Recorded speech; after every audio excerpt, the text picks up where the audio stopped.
бала күпмедер дәрәҗәдә даһи һәм һәр даһи ниндидер дәрәҗәдә бала, диде немец философы Артур Шопенгауэр. Исәнмесез, бу белем дөньясы. Атна дәвамында халыкара балалар көнен билгеләп үттеләр. Бу хакта сөйләрбез.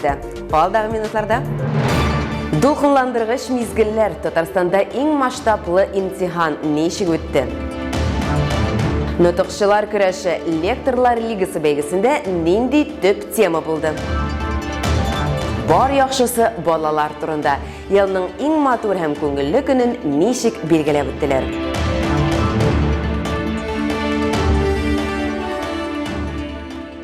Татарстанда иң масштаблы бердәм дәүләт имтиханы узды. Республика буенча 12 мең чыгарылыш сыйныф укучысы рус теленнән имтихан тапшырды.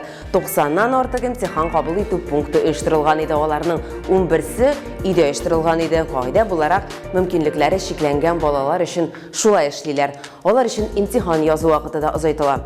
Имтиханны 5 меңгә якын педагог үткәрергә ярдәм итте. Быел имтихан тапшыруның яңа технологиясе кулланылды. Балаларны урыннарга утырткач, оештыручылар биремнәр ала, бастырып чыгара һәм шуннан соң гына укучыларга тарата.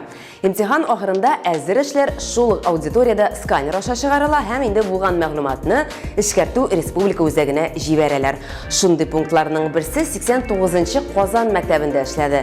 Аны Татарстан мәгариф һәм фән министры Илсур Һадиуллин да карап чыкты. Чыгарылыш сыйныф укучыларына ул нинди теләкләр теләде? Руслан Хөснетдинов киләсе материалда сөйләр. Йөзләрдә бераз дулкынлану, шул ук вакытта үз-үзләренә ышаныч та сизелә иде. Укучылар чит аудиториядә моңарчы бер тапкыр да күрмәгән сыйныфларда имтихан тапшырачак. Мөгаллимнәр, сыйныф җитәкчеләре аларны мәктәпкә кадәр озата килгән. Без инде әзерлекне 10нчы сыйныфтан ук башладык. Сыйныфта 12 генә укучы, шуңа күрә һәрбер балага аерым килеп әзерләндек, аерым подход табып, балаларга дулкынланмаска дип куштым. Бердәм дәүләт имтиханы 3 сәгатьтә 30 минут дәвам итә. Физик мөмкинлекләре чикле укучылар өчен ул 5 сәгатькә кадәр сузыла. Имтиханны уңышлы тапшыру өчен кимендә 24 балл җыярга кирәк. Күпчелек укучылар имтиханнарга дәресләрдә дә һәм дәрестән тышта ныклап әзерләнгән. Өйдә көн саен 3 сәгать шөгыльләнүчеләр дә була. Бик теге каты әзерләндек. Көн-төн соңгы 2 атнада укып шул рус телен инде сочинениелар, ниләр, имзалар язабыз. Бик кызыкланып, теге шатланып киләбез. Теге бернинди курку юк, чөнки шул 18 ел буе Россиядә яшибез, шул телдә сөйләшәбез. Иң авыр рус телендә бер ул пунктуация инде төрле теге өтерләр, теге нокталар, дефислар, шулар белән теге зак әзерләндек. Металл эзләүче рамка аша үтеп, укучыларга паспорт, ручка, су һәм шоколад кына алып керергә рөхсәт ителә. Кабинетларда имтихан тапшыручыларның исемлекләрен кабат тикшереп, һәр кайсына алдан билгеләнгән урыннарны күрсәтәләр. Имтихан алдыннан аларга хәйр фатиханы министр Илсур Һадиуллин үзе бирде.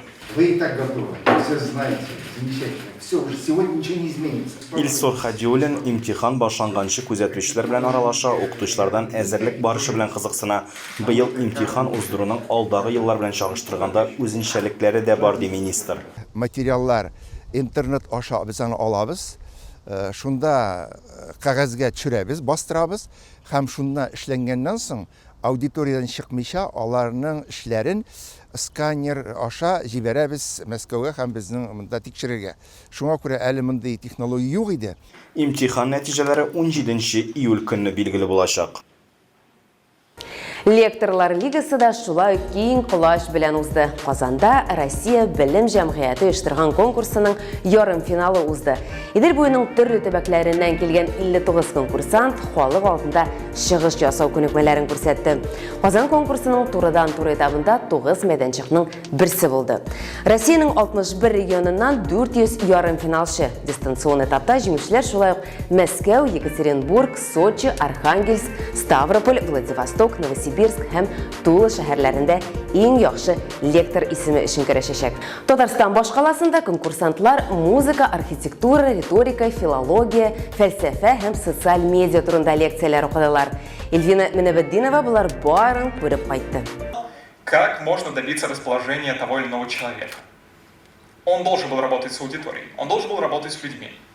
И в результате его работы с людьми он однажды сказал приведенную здесь на экране цитату. Алар ничек аудитория белән эшләргә чыннан да беләләр. Аудитория белән алар бер дулкында торалар, сәхнәдә үзләрен ышанычлы тоталар. Тел һәм белем аларның төп кораллары. Лекторлар лигасы бөтен Россия конкурсында катнашучылар ярым финалында үз докладлары белән чыгыш ясадылар. Мы с вами все объединяем людей, независимо от того, где мы живем, как мы живем, о чем мы общаемся. Конкурсның ярым финалы Россиянең 9 шәһәрендә узды. Казан уздыру мәйданнарының берсе булды. Быел Татарстан Республикасында бу чара беренче тапкыр узды. Россиянең төрле почмакларыннан килгән 59 претендент иң яхшы лектор исеме һәм конкурсның финалына чыгу өчен кереште. Һәрберсенең бурычы бер. 20 минут дәвамында үз темасын тәкъдим итү, аудитория алдында чыгыш ясау, сорауларга дөрес җавап бирү, үзләренең ораторлык күнекмәләрен күрсәтү. Менә бу чара безнең беренче тапкыр үткәрелә безнең республикабызда.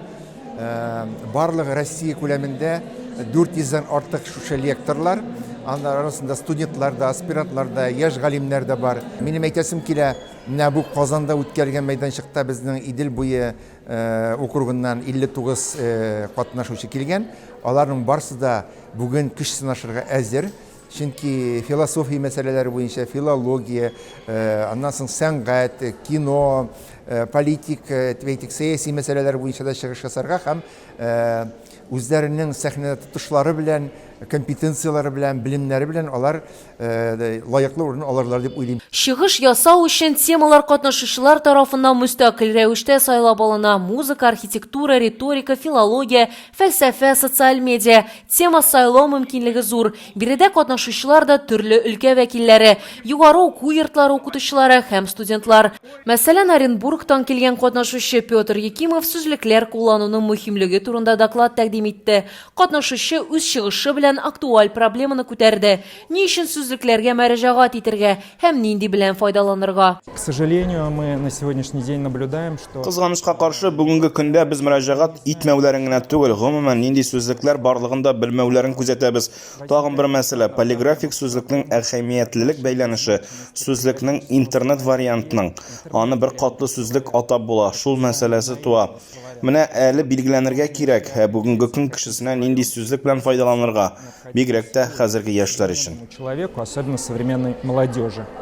Бу чалыдан катнашучы Александра Потанина аның чыгышы кызыклы темага багышланган мнемотехника темасына, башкача әйткәндә хатыр сәнгате турында, хатыр күләмен арттыра һәм мәгълүматны истә калдыруны җиңеләйтә торган кабул итүләр җыелмасы. Катнашучының чыгышы телләрне өйрәнүнең нәтиҗәле ысулларына яңа караш ача. Александра Потанина филология кафедрасы доценты. Үз чыгышының бурычларының берсе студентлар арасында мондый чараларда катнашуга кызыксыну уятуда күрә. Мне, как преподавателю, хотелось бы также подвигнуть к участию в конкурсе. Миңа укытучы буларак үз студентларымны катнашуга омтыласы килә. Алар филологлар, үзләренең ораторлык осталыкларын сынап карау, риторика сәнгатен күрсәтү бик яхшы мөмкинлек һәм иң мөһиме иҗтимагый танылу алу. Искусство риторики, если хотите. И самое главное — получить такое общественное признание. Россиянең төбәкләреннән һәм өлкәләреннән килгән төрле өлкә вәкилләре белән фикер алышу, мәгълүмат алмашу, конкурс мәдәни агарту юнәлешенә ия, үз күнекмәләрен сынап карарга, кисәтүләрне ишетергә һәм хаталар өстендә эшләргә мөмкинлек бирә. Бөтен Россиядән 400 ярым финалчының 100 катнашучы гына финалга узды. Йомгаклау этабы Мәскәүдә май ахырында узды. Анда 50 җиңүче аталды. Алар оештыручылар Россия белем җәмгыяте тарафыннан мәгърифәтчелек, контентын булдыру үстерү һәм алга үтерү, шулай ук җәмгыятьнең комплекслы белем бирү программасына керү мөмкинлеге алды. Алар арасында авторлык курслар, фильмнар, шулай ук ораторлык сәнгате буенча курслар. Татарстан балаларын бәйрәм белән ничек катладылар һәм укучылар арасында иң көчле IT белгече кем ул? Бу хакта Нияз Рахманның автор сәхифәсеннән белерсез. Балачак һәм мәгариф дөньясыннан иң уникаль яңалыклар кызыклы тәнәфестә.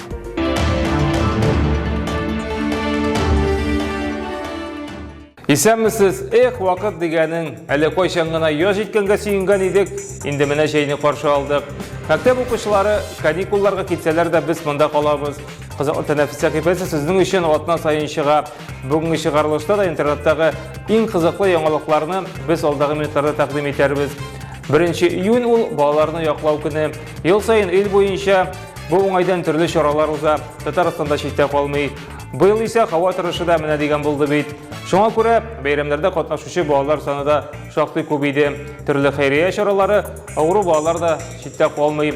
Бәйрәм көннәрендә аларны клоуннарда котлый. Бүген мондый хезмәтне 5 кеше башкара икән. Иң мөһиме, аларны күргәч балаларның йөзләрендә елмаю барлыкка килә. Бәйрәм белән балаларын Татарстан президенты да котлады. Балачак ул иң күңелле, иң яклы һәм мәшәкатьсез чак Рөстәм Миңнеханов. Социаль селтәрләрдә булган язманы сездә карап китегез әле. Очень круто после долгих дней в больнице, очень весело. Липецк шәһәрендә бер мәктәп укучысы Россиядә иң яхшы IT белгечләр рәтенә эләгә. Сүз 17 яшьлек Андрей Кузнецов хакында. Бер танылган банк IT юнәлештә эшләүчеләр арасында конкурс игълан итә. Шунда Андрей да катнашырга теләк белдерә. Баксаң, егетнең сынакларга мәхәббәте күптән икән. Ул төрле олимпиадаларда катнаша, гел үзен сынап карый. Ярыш турында ишеткәч, үз бәхетен сынап карарга була. 3нче урынны ала. Аңа зур суммада акча бирәләр һәм югары математика мәктәбенә керү мөмкинлеген бүләк итәләр. Димәк, уку елы Андрей өчен һичшиксез уңышлы булган. В современном мире очень большой объем информации, и человек попросту не способен в одиночку работать с таким объемом данных. Нужно делать алгоритм, которые это будут делать вместо человека. Даже если у них будет не самая лучшая точность, но это будет всяко лучше, чем вообще ничего. Третье место занимает Андрей Кузнецов. Андрей еще школьник. И наряду с ребятами-профессионалами Андрей не только, собственно, пошел в топ-5, Андрей пошел в тройку. Кумиры белән рынокка чыккан танылган боксчы Александр Поветкин Донецк республикасыннан булган 14 яшьлек Богдан Турин белән очраша. Әлеге яшүсмер балай минем хыял дигән конкурс кысаларында фотоколлаж жасаган була. Анда исә нәкъ менә үзенең кумиры Поветкин белән очрашу турында хыяллана. Бу хакта боксчы белеп ала һәм аны махсус күнегүләргә чакыра. Шулай итеп Богданның хыялы чынга аша. Тебе нужен точно туда, точно. Потому что это челюсть. Если ты в челюсть упадешь, то должно быть. Чыгарлыш кичәләренә күпме акча тотарга, имтиханнардан соң зур юлга аяк басучылар ел сайын зурлап бәйрәм итә. Чыгарлыш кичәләрен оештыручылар гадәттә әтиеләр җилкәсенә төшә һәм кесәләренә суга. Кем ничек булдыра, шулай үткәрә. Берәүләр рестораннарда гөрләтә, икенчеләр исә мәктәп ашханәләрендә генә уздыра. Бер сүз белән әйткәндә, юрганыңа карап аягыңны сузасың.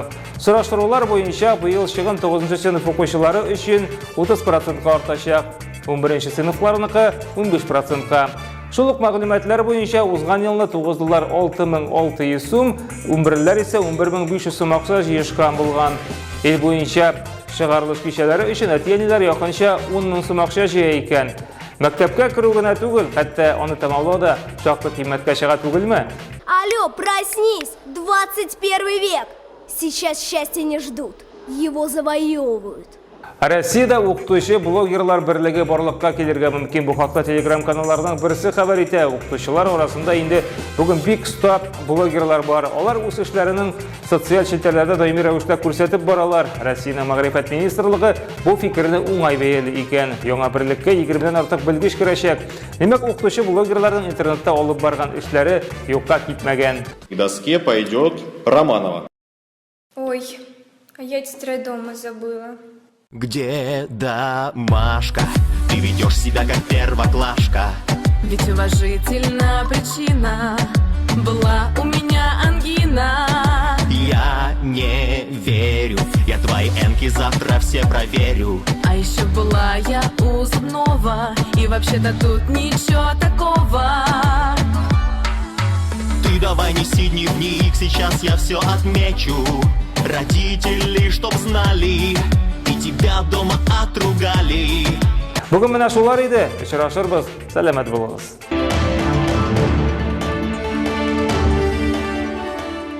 Безгә социаль челтәрләрдә язылыгыз, кызыклы мәгълүмат белән уртаклашыгыз һәм безнең программаларны шәрехләгез. Балаларсыз кешелекне шулай яратып булмас иде, диде бөек рус язучысы Федор Достоевский. Балаларыгызны иркәләгез, аларга үз җылылыгызны, наз бүләк итегез. Бер атнадан соң күрешербез. Сау булыгыз.